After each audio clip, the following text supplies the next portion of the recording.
don't mean anything, but thanks for listening. Yeah.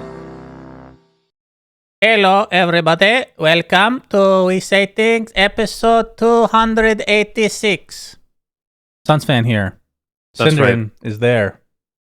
We don't have me. we don't have a new guest host, even though you were trying to be someone else. I actually don't know But what it's the still the accent same. is. I don't know either. Typically, when you do an accent these days, this is one thing where I'm not exactly on board, let's say. You do an accent, it's considered offensive a lot of the times, and I don't understand why. But if I don't know what the accent is, it can't possibly be offensive. So the people whose accent it is will be offended, and you have no idea that it's theirs.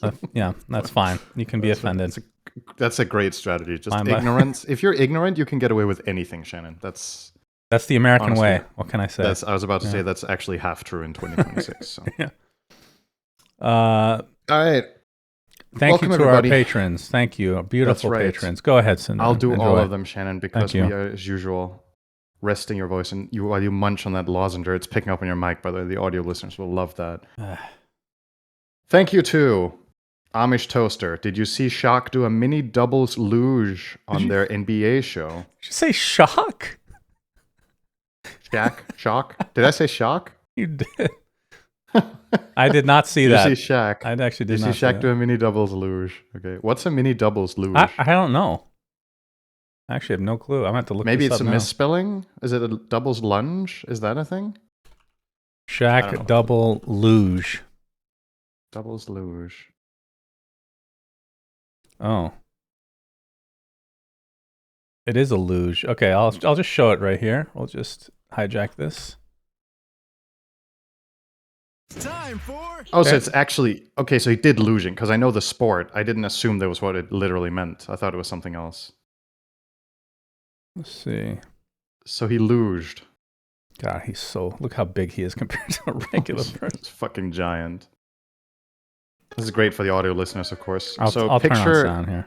Picture Shaq on a luge with a much smaller guy in front of him, and now they're going to slide down a... How small do you think that guy is? Do you think he's just normal height? Probably something like 180. What's that? 5'7", 5'8", maybe. So is that luges for bobsledding then, right? This is bobsledding? I mean, it's similar sports, but yeah, the difference is mainly the... I guess you're not in a big device. Yeah, the bobsled is... It's similar logic. You're sliding down ice, but it looks... Yeah, it's a different mechanism. Okay. Yeah, that's pretty funny. Thank you for bringing that to our attention and hijacking the episode. It looks so silly. Okay. Thank you also to Crownfall Enjoyer, Disco Farm D, Dop, Empire of Dirt, Isaac Hansen, Anonymous, Malicious Damage, Pepperballs, Suns Nugget Boy SGGC Daniel, T-Coil, The Mega Pope, Vlad, Let's Have Puppy on the podcast, Wagyu Hater, Wooden Aftertaste, and if it bites or stings you, it's venom. If you bite it and get sick, it's poison, Mr. Niebling. That was what we talked about last episode. I forgot the difference between venomous and poisonous. And yeah, venomous is that they infect you, and poisonous is that you shouldn't eat them. That's right. I don't remember us talking about that at any point, but... Didn't we? Oh, it was during a cast, maybe. Well, anyway. Oh, I don't listen to anything that we say in the cast. That makes sense. That's all good. All good. All right, thank you guys again, as always. And if you want to support the podcast, you can go to patreon.com/WeSayThings. There's different tiers. The people we shout out are the highest tier, but I believe, what's our lowest tier again? Is it $2 a month? If you want to support the show? $5. I think the lowest to be is on $2. the credits, it's $5, but... Right, but the lowest supporter tier, I think, is $2. It's been a long time since we put those in there, but we haven't really changed them, so... Yeah, a lot of the names people won't even... like. There's a Kiwi with skin tier. Absolutely, very few people understand. Old references. Of course, even everybody in understands Bruges, though. I don't know. You would have had to join after episode 100. We talked about it every episode before then. Okay, so we didn't do a podcast at Dreamleague like we promised, and for once, it's my fault.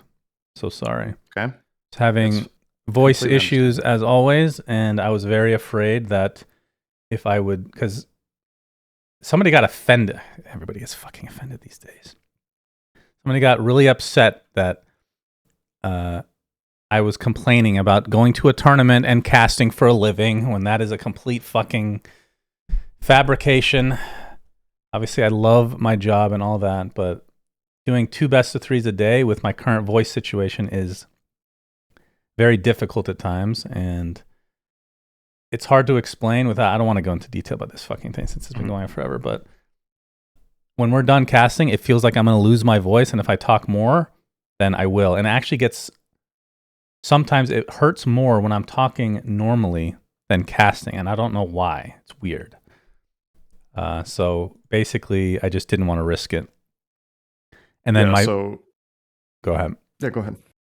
I was just going to say my voice, it hurt pretty much every day. And there was like 2 days that it was actually good, which was weird. Like I haven't felt that in months, if not the entire year. And one of those days was actually the final day randomly. So it was good that you had some, maybe it's because you talked less. Talked less? What do you mean? Because you only cast and then you talked less, but when you're at home, you're talking more with Nikki. I don't know. I'm just saying shit. There's no. Yeah, that's true. I should stop talking to my wife. That's a good. That's right. That's a good solution to most of life's problems, I've heard. But yeah, good. Good thing that you had a little bit of progress at the very least. And yeah, we couldn't have recorded on a day we weren't casting because we were casting every single day. There were tiebreakers. On the days that there was a chance of no ties, there were ties. And the second tiebreaker day, we were casting regardless of whether there were ties or not. So yeah, we worked literally every single day there, and there was I don't no know if you days. felt the same. I mean, are we talking about this in the Dreamleague section as well, like our experience? Or are we doing that now? It's up to you. Let's just. I was going to do it chronologically because it's been weeks since the last episode. It's been like 3 weeks, so I was going to catch up on Slam first. Okay, so you do have a preference then. I mean, I had a logic. I don't mind. Okay, let's talk about it. I love that we're doing this live. Good. Go ahead.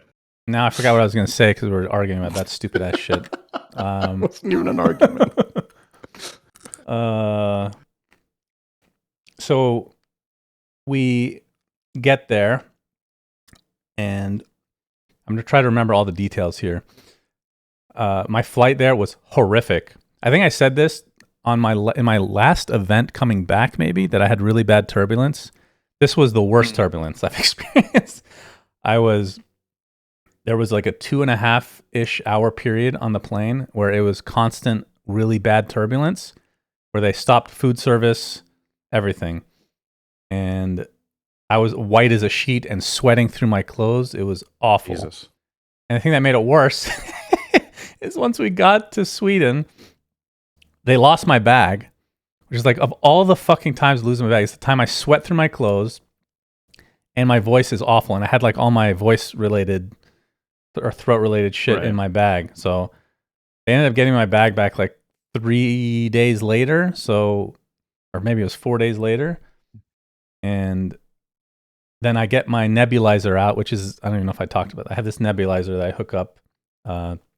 Essentially, it's like a salt water, but it's saline solution you put into this device, and it sprays like the mist, right? And you're wearing like an oxygen mask, basically.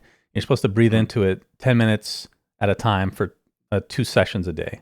So I was wanting to do that before I went to, because we were on night shift. So do it before I cast, and then when I get back to the hotel again. But of course, I couldn't do that for 3-4 days, so my voice was, or my throat was awful. So I get it back, and I'm excited. I thank God I can finally hook this up. So I hook it up to my converter that I've been using for 10 plus years. And within 5 seconds, sparks start to fly, and all my lights turn off. I'm like, what the fuck, dude? So I had to get the hotel manager to come in, turn my lights, like switch the, whatever it's called, flip the switch, the breaker. Fuse. And I didn't even try. I still have it. I know that the thing is fried. So my nebulizer breaks. And then I learn something that I feel like I should have known, but I've never needed to know.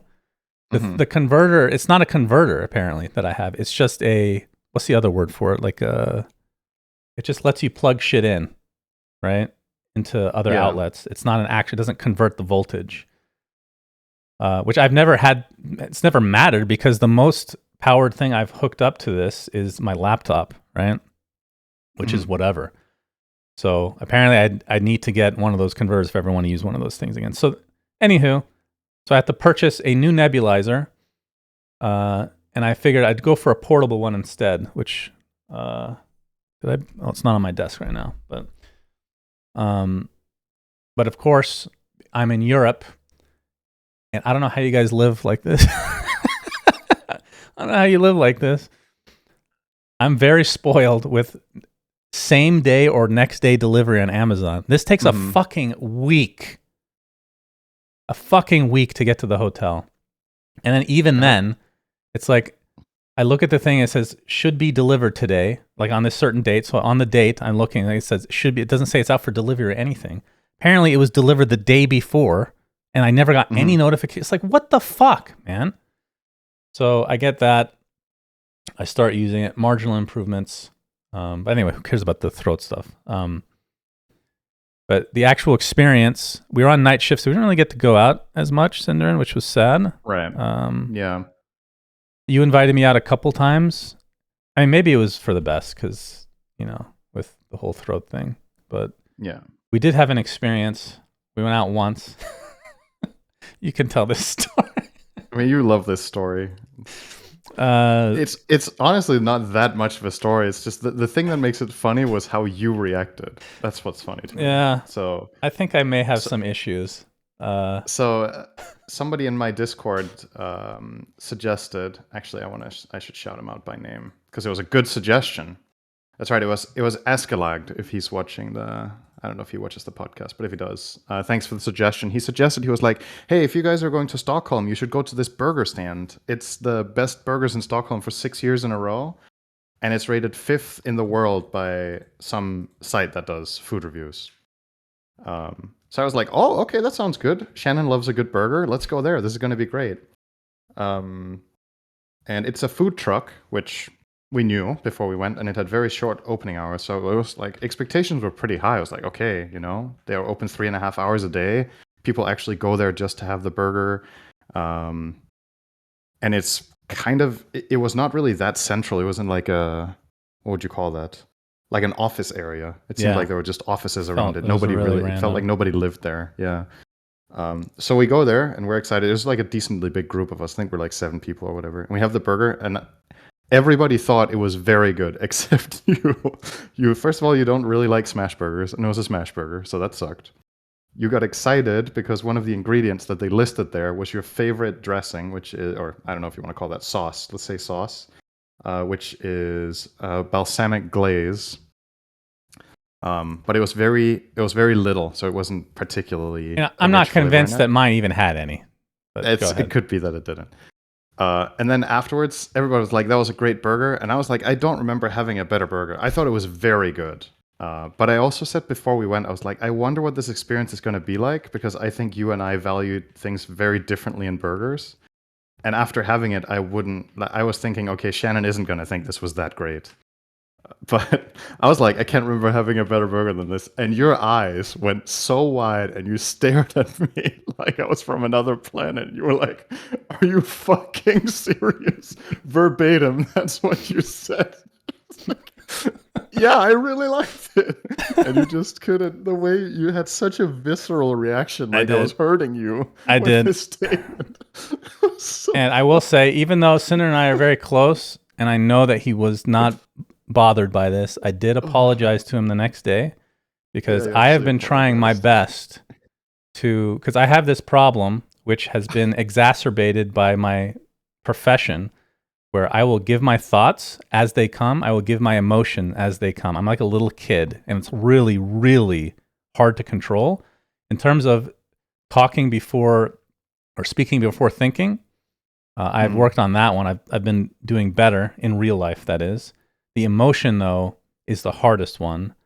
And I was so fucking disgusted with you because it was such a mid-burger. I was personally offended. I'm like, have you ever been to the US before? But I did apologize to you, not because I thought that you were offended or you felt bad or whatever, but because it's more me getting to the habit Like that's me shitting on somebody's emotion of liking something, which is not good in general. But it was funny in this instance because you're a fucking idiot for thinking that's the best burger you ever had. Yeah, you withdrew your apology the day after again. Yeah, the more I talked about it, the more riled up I was getting. Like this, it was justified. Fuck me. So funny. And yes, for the record, I have had good burgers in the US, but like I was saying, I think we maybe just value different things, and that's fine. I don't care. If I go to the US and I have a burger with you and you're like, this is amazing, and it's mid, I will fucking spit in your face. You should. You should do exactly that. Fucking mid. Come to Phoenix, I'll take you to the best burger I've had, and fries. It's a double whammy. It's fucking S tier. It's amazing. I have one more story. It's not as not as serious as yours, but I had a weird experience in my hotel room this time that I've never experienced in my life, which was the duvet in there was so static electric. I went to bed the first night, I switched the lights off and I lay down in the bed, and then as I was putting the blanket on, I was like, oh, this is kind of static, right? And then I noticed as I was dragging my hand over the duvet, I was making sparks in the dark. I was like, what the fuck is this? It was so static that I could literally it was like you were like a little bit of a wizard. You could just like swipe light out of nowhere. So I looked it up quickly. I was like, okay, is there any reason to be concerned about this? How do I make it go away? Because it was annoying, right? Like you could actually wake up at night from turning because of the static electricity, which I think happened to me the first night or whatever. And supposedly it's if the air is very dry. So I'm assuming it's because it was cold and the AC was running, and then some sort of other combination of things, and like usually like the what do you call it, the thing they have at the bottom of the bed that you always take off because it's annoying. It's in the way at the foot end. What do you call that? Just like I thought that was the duvet rug or whatever. Honest. Yeah. Anyway, I think maybe that introduced the static, but that was a weird experience. It's completely harmless, but it was just fucking weird. So yeah, we both had some fun experiences in our rooms. Obviously, mine was not serious. Yours was a bit more of a mess. I think there must be something to it being so cold, and it was really dry, right? My hand, it's weird. When I come back, I'm fine. And Arizona is super dry, but I had to use lotion every day on my hands. Like it's. I mean, cold dryness and hot dryness are very different for your skin. I guess so. Like in the winter in Denmark, if you don't wear gloves and you're outside, let's say half an hour a day, your hands will start cracking. Even with gloves on this winter, my hands cracked a bit. Just happens. It's pretty tough on the skin. Okay. Those were the small fun stories. Let's talk about the tournament itself. And let's just start with Dreamleague and then do Blast after, even if it's not chronological. Yes, sir. So this was a mega tournament. Obviously, this is the long Dreamleague format, which is why we were gone for so long and why we missed a week or two of episodes. This is 2 group stages back to back, in case you guys didn't watch. And it's 2 groups of 8, then top 4 advance from each group. So then there's another group of 8, in which top 4 advance again. And the top 2 start in upper bracket, and 3rd, 4th place start in lower bracket. And then you play out of this very fast bracket. It's a strange format to work, like we were talking about, because it's like this long, almost 2-week grind of group stages, and then the playoffs are really short. So in terms of like workload, we have our shortest days at the very end. Even if we have a best of 5 finals, and it goes all 5 games, it could easily be a shorter day than any other given day we've worked. So it's different. It has its strengths and weaknesses like every other format. But the one thing it does do is generate a shitload of games. This Dreamleague, there were 195 games played in one tournament. That's pretty crazy to think about. Yeah, I think they could really. I was sad that we didn't get the Swiss format because that looked. I think the Swiss format is just better right now. But and we've told them this. I think if there's just a single day that we have off, a single day, it would help so much in the middle. Yeah, because everybody gets really burnt out. This one I'll say wasn't as bad as the last one in terms, because I feel like a lot of 2-0s. Maybe it's just confirmation bias, but I felt like it was not as grindy. It's just variance, right? Like sometimes there's going to be a lot of 2-1s, and it's also about the patch, what kind of games it generates. And then there's some days, if there's like meaningful tech issues that delay things by an hour, then it compounds, right? I think for the most part, looking at the results, there were a lot of 2-0s indeed, especially in Group Stage 1. No, Group Stage 2 was even bigger for that, actually. Group stage 1 was only 2-game series, right? Yeah, but that's true. But also 2-0s will often be faster than 1-1s, right? Because it indicates a lot of the time that one team is just better. But yeah, that's true. So yeah, in Group Stage 1, the advancing teams were in first place in Group A, Aurora, Paravision, Liquid, and BetBoom. And knocked out were OG. They lost a tiebreaker to BetBoom. Yandex, Pain Gaming, and Yakult Bros. I think that's the one thing I remember is OG's on my predictions, so I got fucked here. That's right. I don't think I did great either. Don't worry, I'm never catching up. It never happens. Thank God. Group B, Mouse advanced in first place, and then Tundra, Falcons, and Extreme Gaming. And then in fifth, Navi, Spirit, Gamer Legion, and Execration all got knocked out.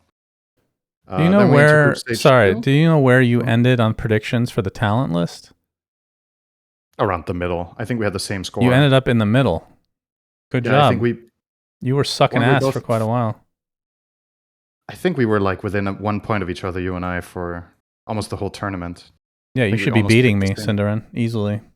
Yep, that's right. You're lucky Jenkins just threw on purpose to get last. I mean, I was not in striking distance of second to last either. There was a bit of a gap.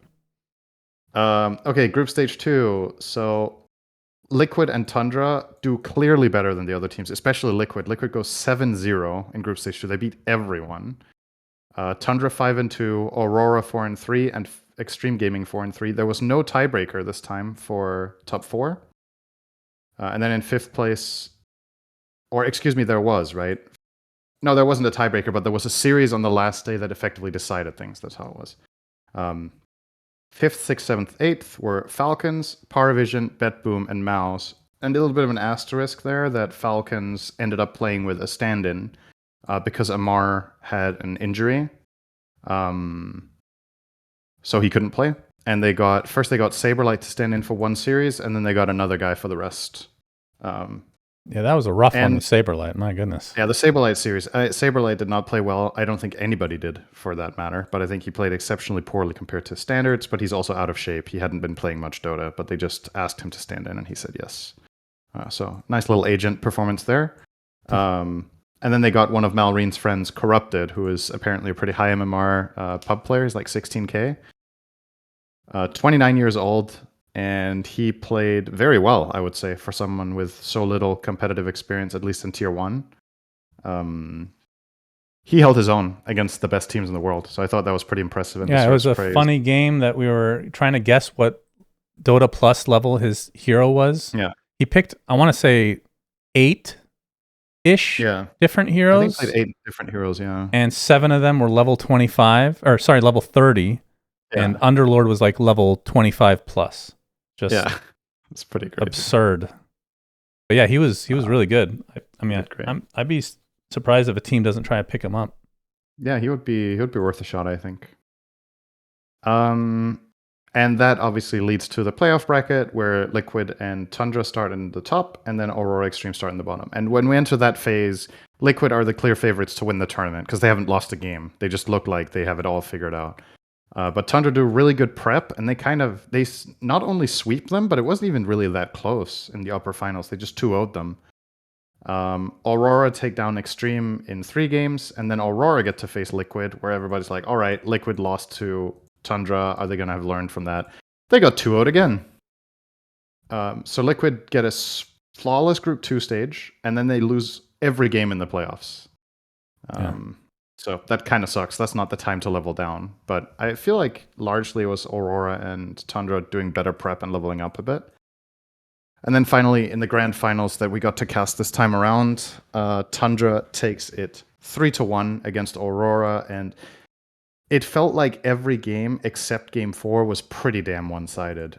And Game 4, which was the closest game, had a 20-minute pause because Nightfall's headset broke.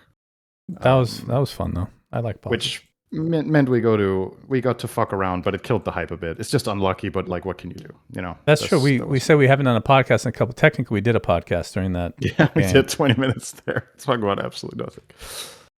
All right, let's talk about predictions, what this means, and then talk about the main stories here. So you predicted in order. Drum roll. Falcons, first place, you get 0 points. OG, second place, you get 0 points. Fuck. And in third place, you had Extreme Gaming, who got fourth. So that was very close, but Wait, still what? I 0 said points. extreme top 3? Yep. What a fucking moron. What is that dog shit? Don't worry, I didn't do any better. We'll get to that. What? How the fuck did I do that? Your dark horse was Na'Vi, top 6. They got knocked out in group stage 1.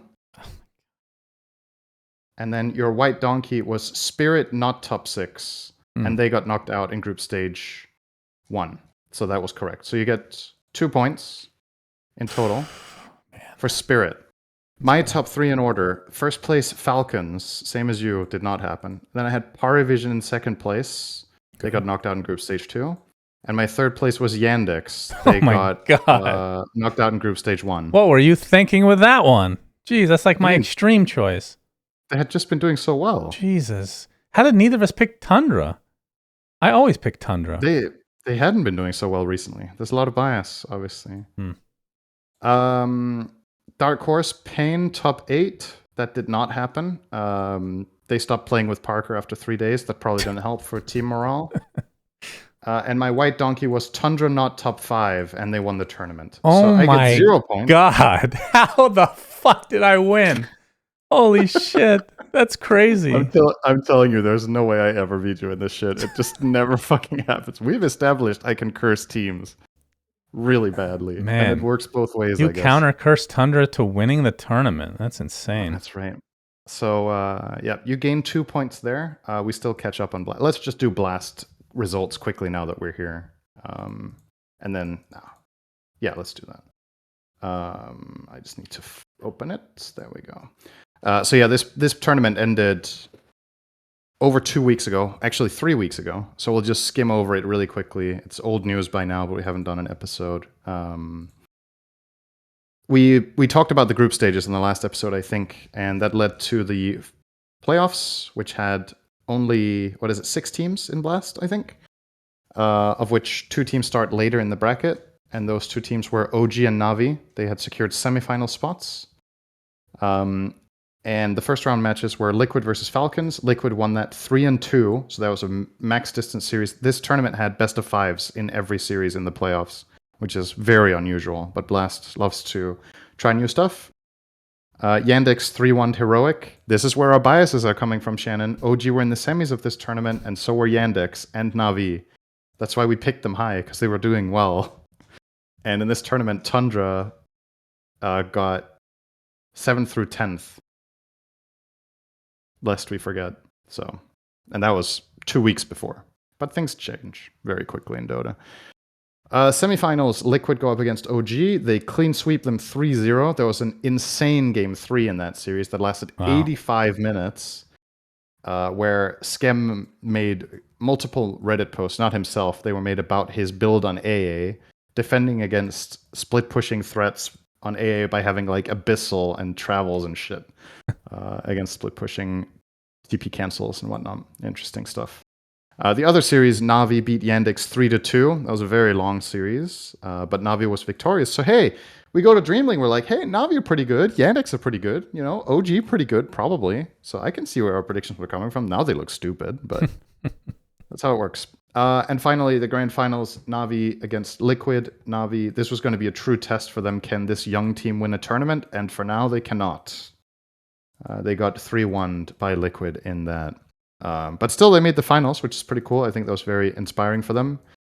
Unfortunately, they could not carry that momentum over to Dreamleague like we just talked about. And it begs the question if... There's obviously some variance in this format, right? Like, it's no secret that Blast's formats are a lot more volatile. I think it's less predictable who wins, which makes it, to me, even more impressive that Tundra won as many in a row as they did. Because I don't think the tournament necessarily favors the best teams as much as other formats do. And what I mean by that is, even if you're clearly the best, you can have a bad series, but you go into single elim, and the group stages matter a lot for where you get placed in the bracket.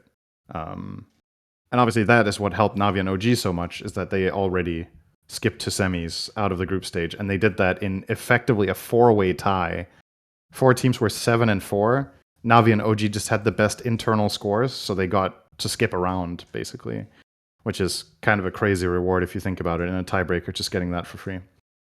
But yeah, that's Blast. That ended 3 weeks ago. Best of 5 playoffs it's pretty cool. I think it's a cool idea.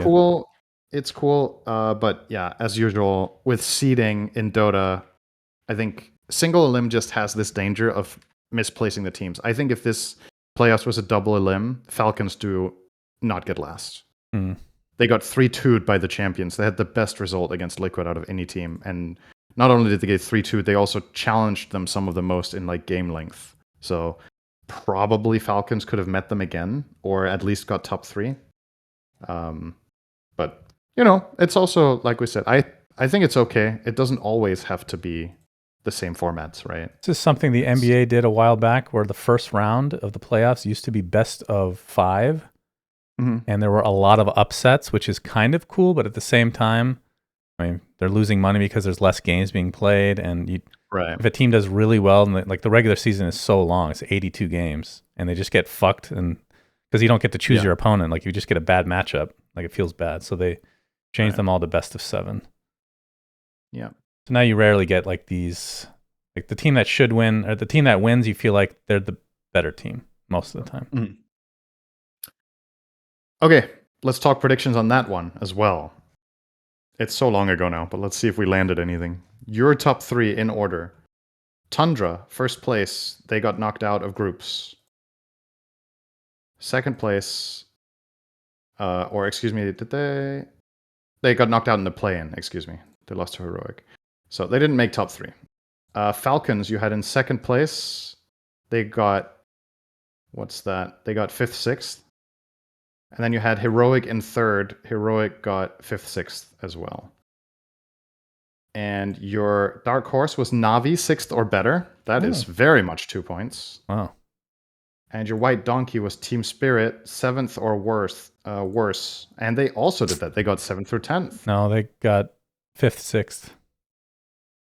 No, Spirit got 7-10. On this thing, it says 5th, 6th. Am I looking at the wrong tournament? Oh, no. Sorry. It's because I have dark mode on. The lines are not as defined. Oh, I see. Okay. You're right. All right. So you hit both your dark horse and white donkey. That's pretty rare that happens. My dark horse was Extreme Gaming, top 4. They got... I can't even find them. 7th through 10th, so that was very wrong. As expected. I predicted a Chinese team to do well. Don't do that. And then I had White Donkey Mouse, 7th or worse, and they got last place, so that was slam dunk. Good job. And finally, my top 3 in order were, first place was Falcons, which didn't happen. Second place, I had Yandex. They got 3rd, 4th, so I get 1 point for that because that's top 3. Oh, yeah, you're right. And then 3rd place, I have Tundra, which didn't happen because they didn't make that. So you win again by 1 point. Even when I do well, it's still worse than you. It's so frustrating. I actually had a good tournament this time. 3 points is not bad. It's still not fucking enough. Thanks, Spirit, for sucking balls lately. Really appreciate that. You're saving me. Yeah, Spirit have saved you. We need to lower the Dark Horse for that. Yeah. At this point. Or White Donkey needs to be lower. Okay. That is actually a really good... Oh, actually, we should just mention this really quickly. As a funny side note on this tournament, another great result for Aurora, who we said weren't going to do very well in tournaments. Back to Dreamleague, you mean? We said that, in Dreamleague. So they won an online tournament before Dreamleague, and then now they got second place at this Dreamleague. I mean, we have powers. We just need to... Whether we believe in teams or not, they do the opposite. I'm really curious if they're going to keep Lornoff. I know that he's standing in for somebody else for PGL, Mikoto, but I mean, yeah. I, as a teammate, like, surely you know that this is the better squad, right? It's too consistent now. Might be some contractual stuff as well. It's not always that simple. No, 100%. But I'm just saying, it's just an awkward position to put Makoto in. Lornoff's been very good. Okay, next tournament coming up starts tomorrow, actually. That is PGL Wallachia Season 7. And speaking of Lorinov standing in, I believe he's standing in for, is it Falcons? Yes, he's standing in for Malrine. There's a lot of visa issues for this tournament. Russian players are struggling to get visas for Romania. So, but not all of them apparently. Some teams were able to, but a lot of individual players are missing. And one of those is Lorinov playing for Falcons. And then I believe the second one is, V-Tune is standing in for Nightfall for Aurora. This is worth mentioning for our predictions. And of course, the biggest one that probably causes some laughs at this point is Parker is standing in for Pure on Tundra. So here's what I'm thinking about that. Parker's track record is obviously terrible with staying with teams and being a good teammate. I have this hope or this thing that I think Tundra's mindset is they have proven so much, and I think Parker respects their org and their players so much that he's going to be able to rein it in because his ego might be able to accept that he's not the best player in this team. That's what I think could happen. And he's also just a stand-in, right? So being a stand-in is a different perspective to actually. All I'm going to say is I've heard this song and dance before, Cinderin, many times. With him as a stand-in too? Well, no, not for that particularly, but I think if he joined the team, it would be a bit different because then I think, animosity can build over time. But just a stand-in stint, I actually think he's going to be fine. I think, but this is not me trying to make him look better. That's not the point. I think clearly the guy's track record speaks for itself. Yeah, he's just not a good teammate, but this could work for him. I know this sucks for the players that can't make it, but I think this makes the tournament more interesting because we'll kind of talk about it. I feel like the meta is stale, to say the least. Yeah. But this definitely throws a wrench in things. A lot of wild card factors. And then the final stand-in is DM will stand in for Noticed on Yandex, which is a little bit of a strange one because it's a Russian player standing in for a different Russian player. But my theory is perhaps the Russian players of ex-Parivision have longer visas because Parivision are there in full force with 4 Russian players, and DM used to play on Parivision. So maybe that's the thing. Maybe they're just better at getting visas. Also, if this influences your predictions at all, Milan will be on a trial period as a coach for Spirit, which is very interesting. Came out of nowhere. This is completely brand new news from a few hours ago, as a matter of fact. Be interesting to see how they do. Do you think so? With the danger of making this mistake again, I'll say it anyway. And this is not related to Milan, by the way. I don't think this current iteration of Spirit will do well until they make a change in their roster. I would agree with that. Just like we said for Aurora, and then they start doing well. But it was with Lorinov, so technically their good results have been with a replaced player. Let's see if Mikoto... But then if Mikoto does well, now it's with V-Tune, so it still doesn't count. But yeah, I don't know. Spirit for me has just lost their mojo. They don't look... It's like even in the other seasons when they did well at TI and maybe not so well throughout the year, I still felt like you could see more glimpses of brilliance even when they weren't winning tournaments or getting top 3.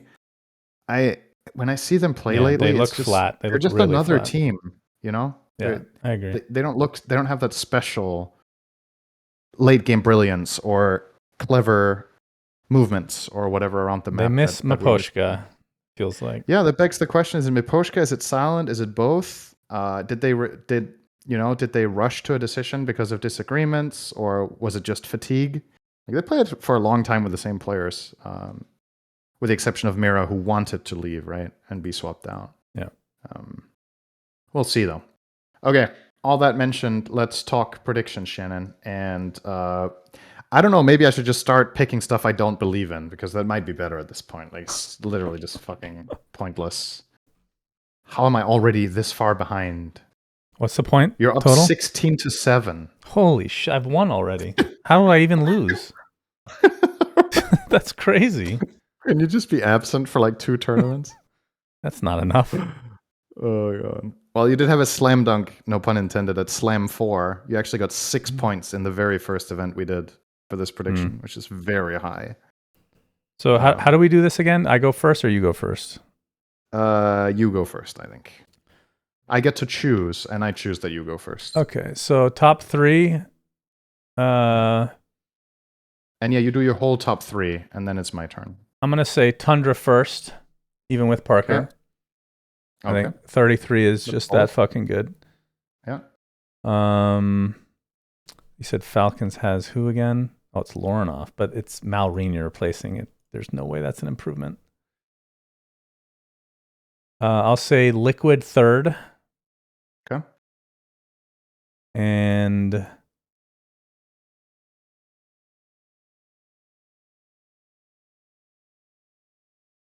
last time I'm doing this, OG second. Mm-hmm. It's the last time. All right.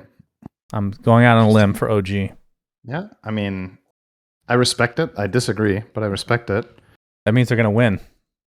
Probably. So yeah, you should probably bump them up. OG are somehow going to get Parker and win. That would be funny. They kick Parker mid-tournament as a stand-in. Somebody else picks him up. Joins another team. Okay.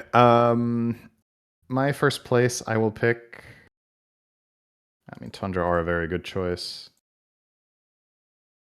Yeah. I mean, Lornoff is pretty good, though. I'm thinking about his playstyle replacing Malrine for how Falcons functions. I'm kind of tempted, honestly. I don't want to... I think okay, let me put it this way. I think Falcons is the strongest team with a stand-in. I think they're the least downgraded one out of all the teams that have a stand-in, actually. Because I can see a way that they can incorporate Lornoff in how they play and that it can work very well. And I think other teams are going to have to ban so much for the other players that he's going to get his shit. So I'm doing it. I'll say Falcons first with Lornoff. I convinced myself. Second place, Tundra. And third place...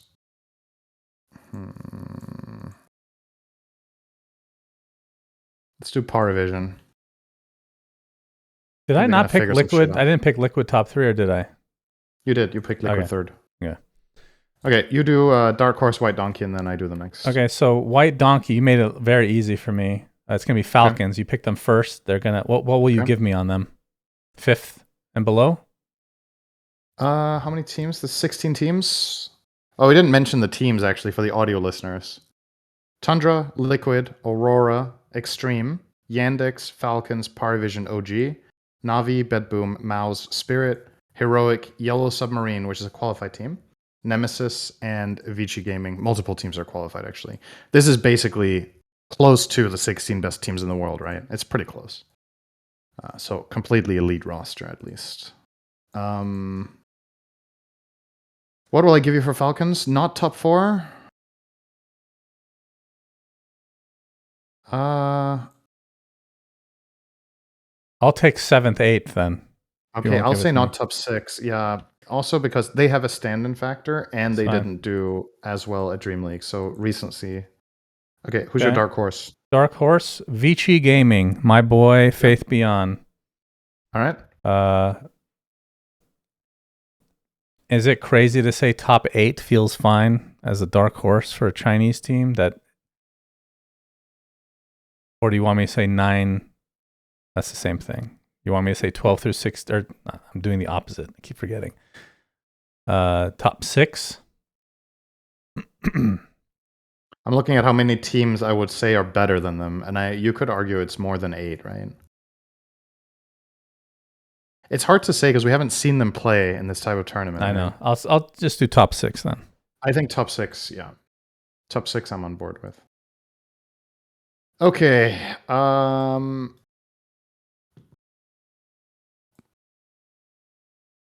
What dark horse will you give me on Yandex? Yandex? Yeah.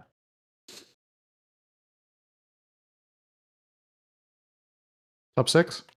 Sure. Is that fair? Or is it too low? That's Maybe fine. I get a little bit of a handicap because I'm bad. That's fine. Yeah. And White Donkey, Liquid just did well in Dreamleague. That's illegal. So it's probably them, right? Nah.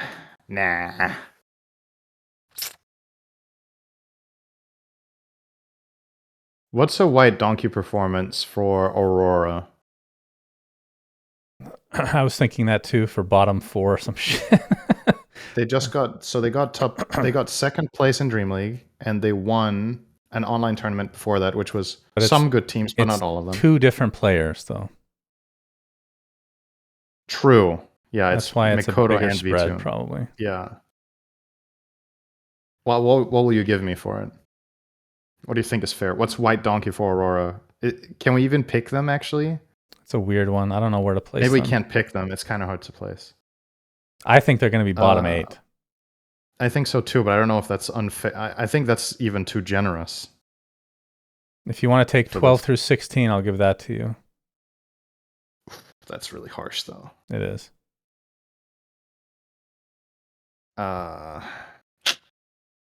Nah, let's do something else. Let's give me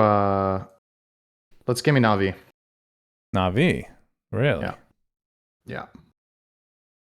Okay. So what's Na'Vi?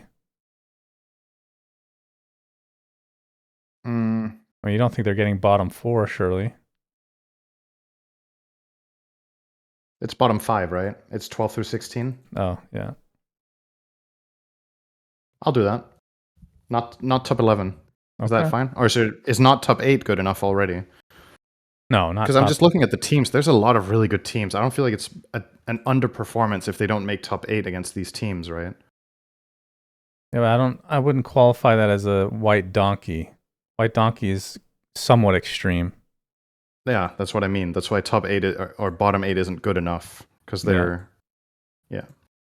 Okay, cool. It's locked in. So Okay, to summarize, your top 3: Tundra, OG, Liquid. Your Dark Horse, Vici Gaming, top 6. Your White Donkey, Falcons, not top 6. And my 1, 2, 3 is Falcons, Tundra, Parivision, Yandex top 6, and Na'Vi not top 11. Okay. That is Pro Dota for now. That was a long... Well, there's actually a bit more, but that was a long stretch. But what we can still talk about from that tournament, I'm curious about what you think about this, because I had some thoughts about looking ahead to the next patch, because something that happened at Dreamleague that I was pretty unhappy with was the lack of hero diversity. I mean, surely you'd agree with that as well. Yes. 195 games, 23 heroes were unpicked, and 10 were picked once. So you could, these like little off picks, and some of them even came late in the tournament where maybe the stakes of that individual game wasn't so high.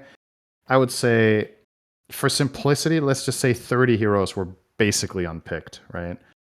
That's almost a quarter of all heroes in 200 games. That is bad and pretty unprecedented, I would say, for this sample. Usually, I think Dreamleagues most of the time, at least this Dreamleague format, maybe have like 10 heroes that are unpicked. So it's like twice as bad, or almost 3 times as bad. And I have some theories about what the problem is. So I'll go first, and then you can go ahead.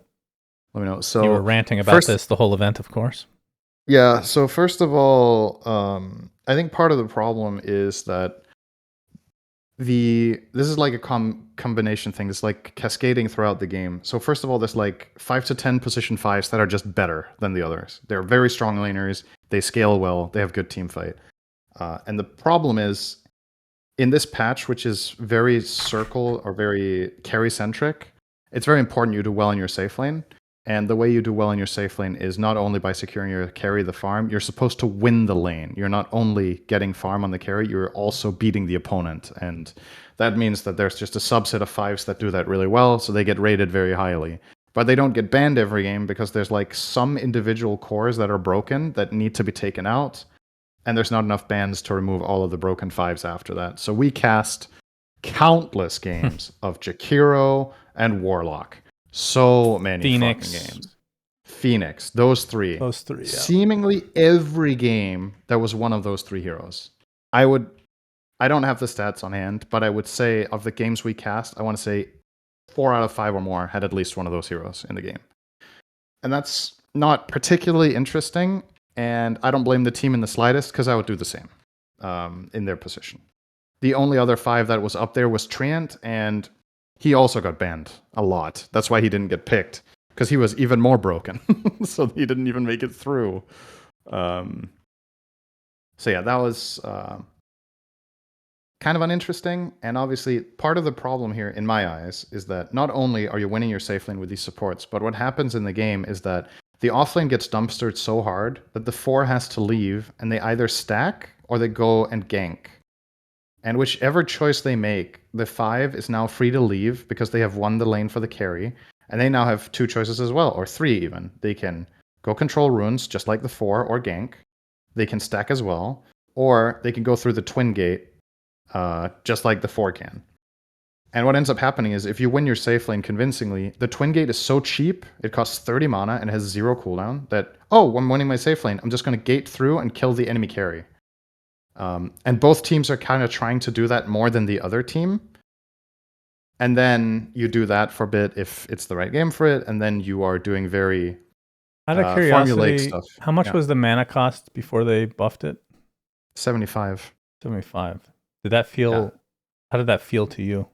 It makes a really big difference. I saw the change and I was actually pretty happy with it because I was like, the reason they did it, I don't have a doubt in my mind. They did it because some supports were struggling to make rotations because of the mana cost, like let's say early game Clockwork or Bounty Hunter, that it was so much of your mana to gate that you were like just a less competent ganker than your hero is supposed to be.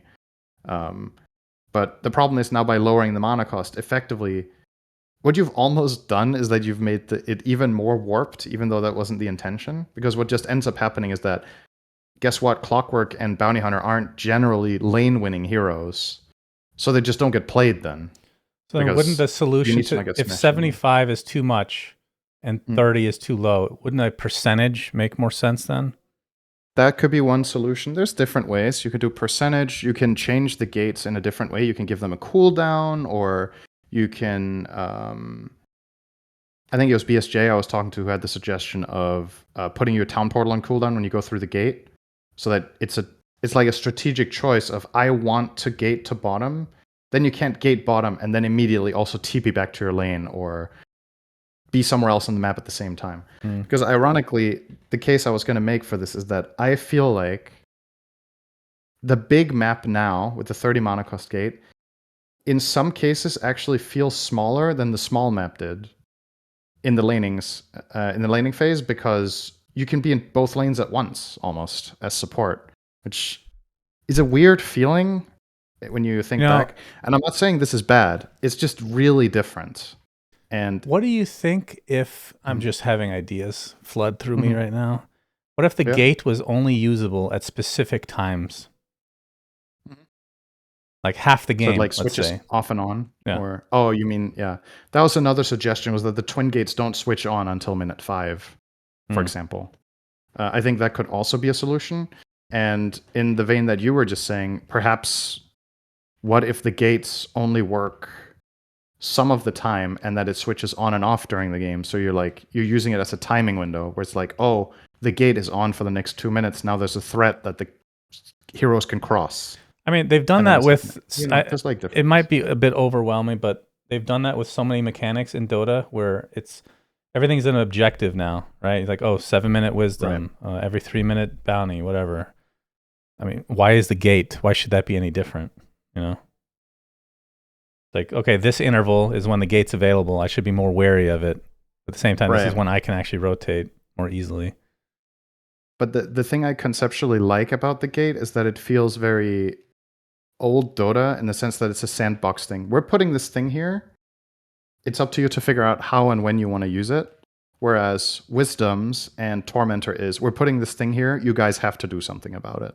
And you could argue that the gate is similar in like logic because you're playing around it, but I feel like it's more similar to Roshan. It's not you always do it at this exact time, or you always do it with these specific heroes. There's like different moments where it's very good to gate. There's different moments where it's not very good to gate. There's heroes that are better at doing it than others, just like Rosh. I think that's nice to introduce mechanics that work in that fashion. Do I love the twin gates? Probably not, but I think the idea of it I like more than just plopping in more objectives that have a specific timing. And this is my biggest gripe when I'm casting right now and watching the game, is that, and I think maybe you feel it a bit less than I do, feel it less strongly, but I think we agree overall that the gameplay is a bit too formulaic right now. It's always strong lanes into 7-minute wisdom, into farming and some moves, and then 20-minute tormentor into Roche. Seemingly every single game is that. No, that's true. And I was talking to Quinn about it, and I think he put it into basically the perspective he put it. I like this very, very straightforward way of thinking about it. He says that the Tormentor and the Wisdoms are very anti-sandbox, which is what Dota is so good at, is being a sandbox. And the reason they're anti-sandbox is that they effectively introduce this is always the best choice for gold or XP at the given time, which means it doesn't become a question of if, it just becomes a question of can we or not. There's no should we. Of course you should, but it's only can you or not. And that's a bit less interesting to watch. I think it's cooler when the teams can like outplay each other in different fashions, instead of seemingly the team that does better at these individual things just has a significantly higher win rate. I mean, I don't think it was a coincidence. It's not an easy solution. I would say most of the issues that you have are not necessarily the map itself, but just the heroes that are being picked. It could be. Like if you let's say I know it's impossible. Let's say all the heroes in the game are completely balanced. Then, depending on your lineup, like going for Roche earlier might be a thing, or going for, getting control of certain parts of the map might be easier because you're playing these certain lineups. I think things can change drastically. I don't think there's an easy solution. It's not to easy. This, though. It's easy to complain. It's not easy to fix. But this is my main issue right now with the game: is the sandbox feeling and the limited hero pools. And I personally think they're very closely linked. So I think if Valve fix one of them, they might fix both at the same time. But we'll see. And Largo needs to get nerfed. As a final note, sorry? Largo needs to get nerfed as well. Yeah, Largo was also... No, there's like a handful of heroes that are broken, but most patches have that to some extent. It's just a bit egregious right now. As a final note, I don't think this is that common in Pro Dota. We have a pretty good sample size for this tournament. It was 195 games. Dire had 55% win rate. And it's not inherently a problem that Dire has high win rate. Historically, Radiant generally performs better. And I think the reason Dire performs better is that their safe lane tower is at the Tormentor. That's my overall theory for it. Because it makes sense. Yep. I don't necessarily think the areas on the map are that much better for Dire, like jungles and pathways and whatnot. Are you against the idea that I had, which is it's just randomized? Like that was the original idea for Roche, is that the first location is random and then it alternates. Tormentor? But the Tormentor could have the same logic where beginning, like you pick Radiant or Dire as a pro, you have no idea when the first Tormentor, where it's going to be. Once that first Tormentor, like it'll show at the beginning of the game once you start, then you can start planning ahead, right? Because then you have to think more on your toes. So when the game starts, it tells the teams where the Torment will be for this game. Yes. Meaning I already like that better than the current one. Well, when I say that, it means it'll be in a specific like either top or bottom, and then it will alternate. It's not based on day-night.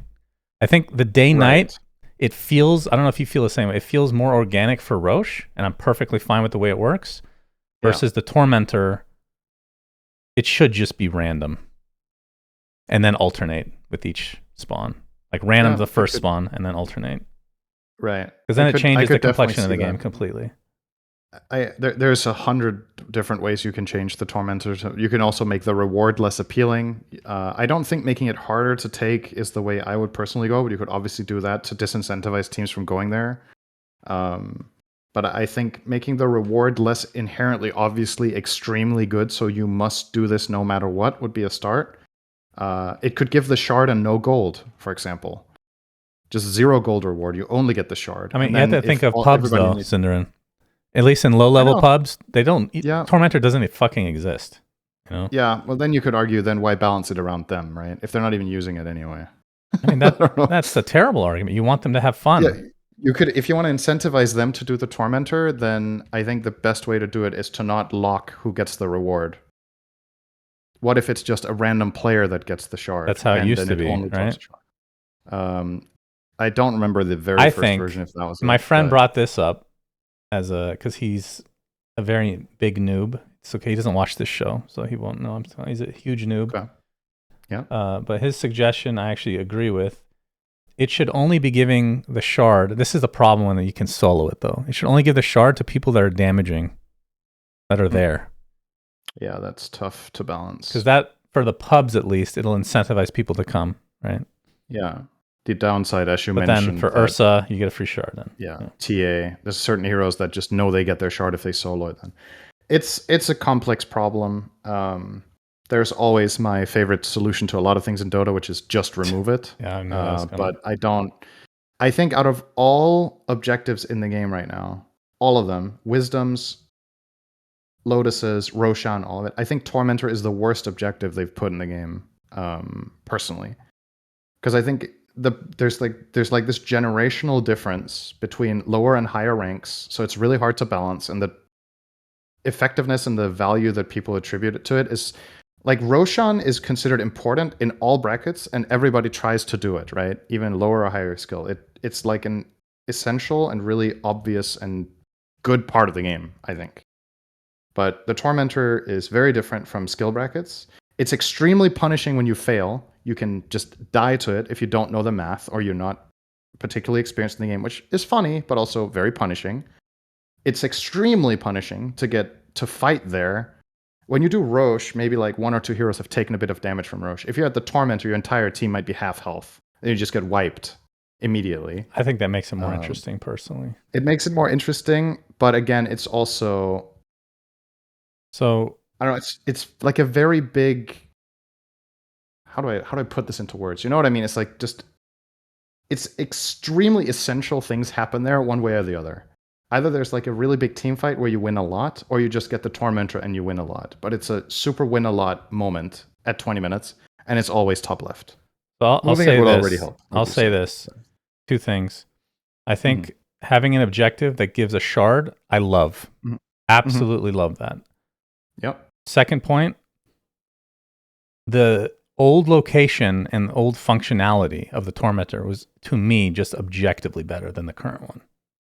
I don't know if you feel the way. The ones that were close to the base, each team gets one, easy access. Yeah.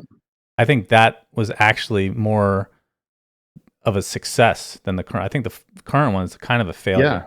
Yeah, it actually worked better.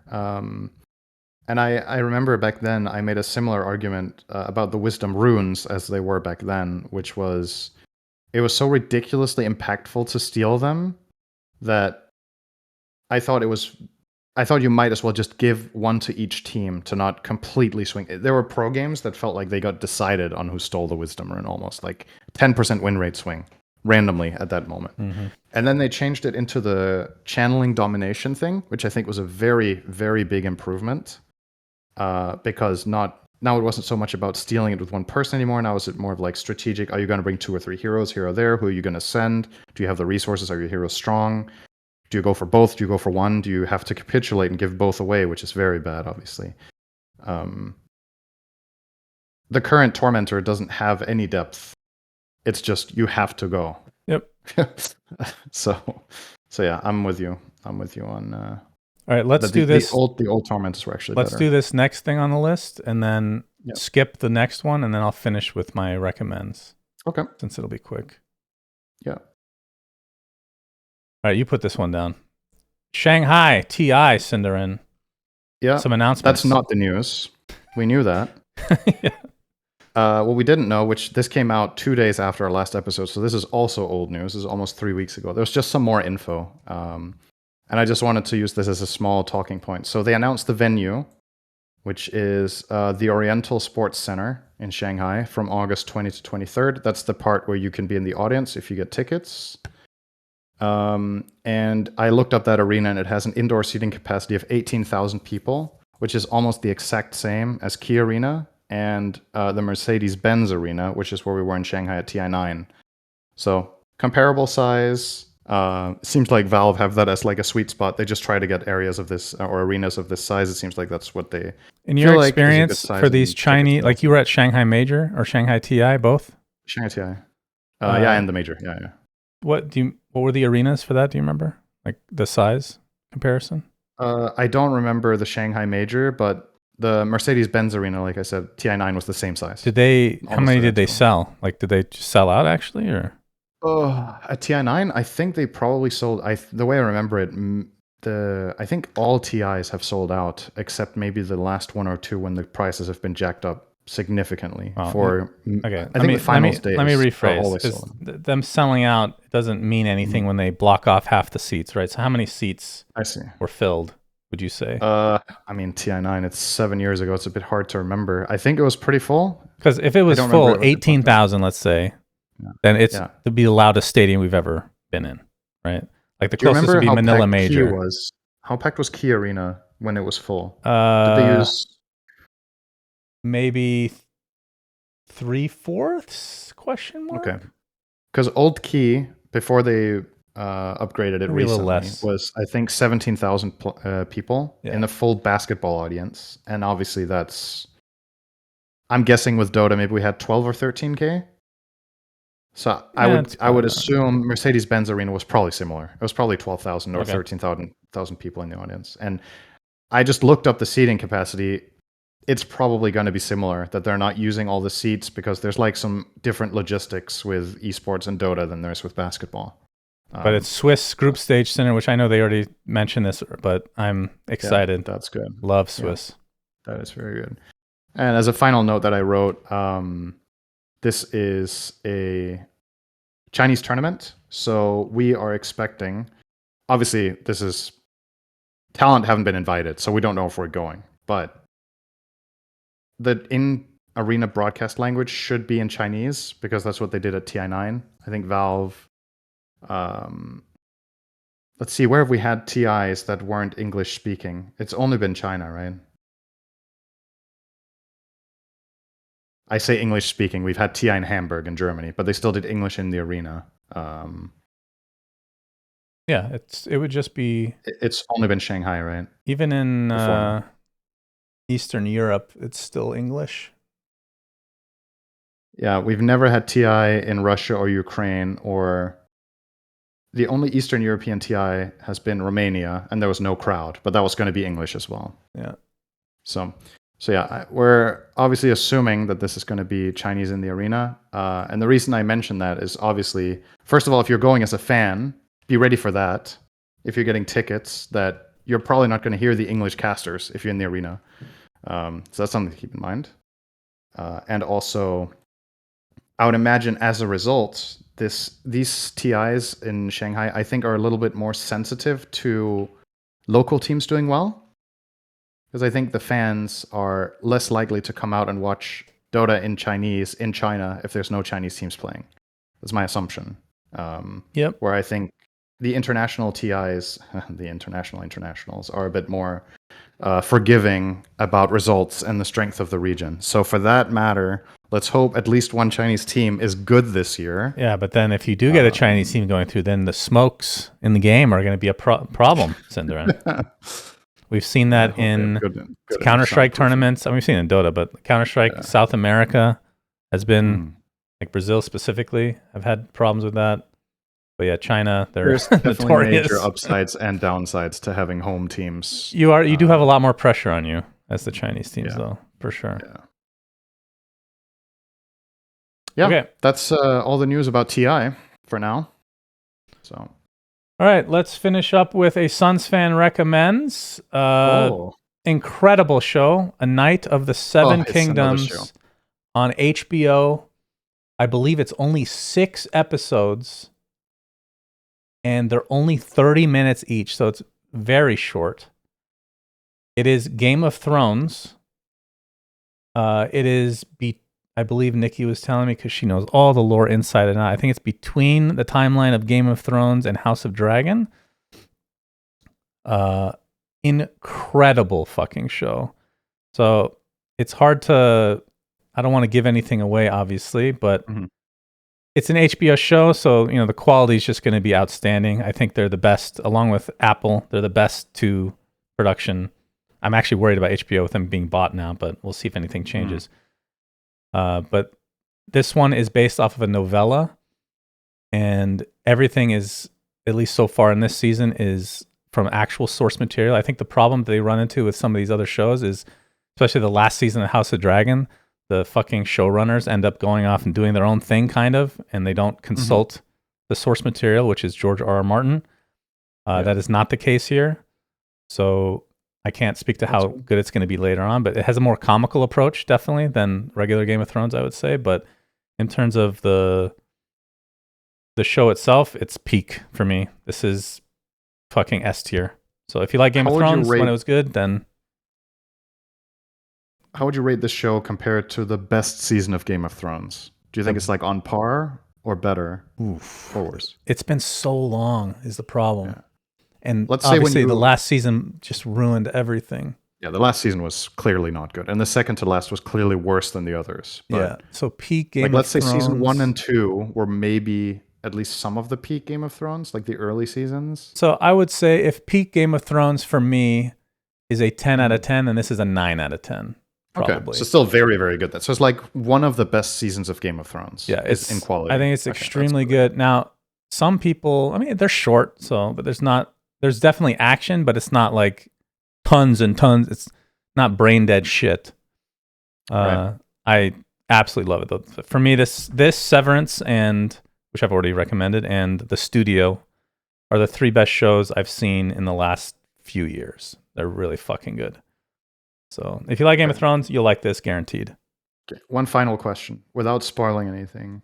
Is it a lot of characters you know from Game of Thrones, or is it almost exclusively other characters? So without spoilers, you'll recognize last names.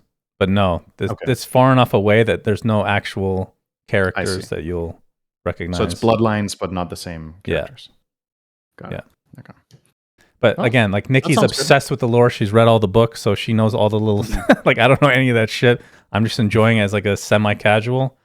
But we both loved it, so would recommend. Nice. That's very good. It's always good when the book readers think the show is good. That's generally a good sign. Yeah, for sure. All right. Cool. That'll do it for this episode. Thanks for watching, everybody. See you guys next time. Peace. Bye. We say things that don't mean anything. Subscribe. But thanks for listening.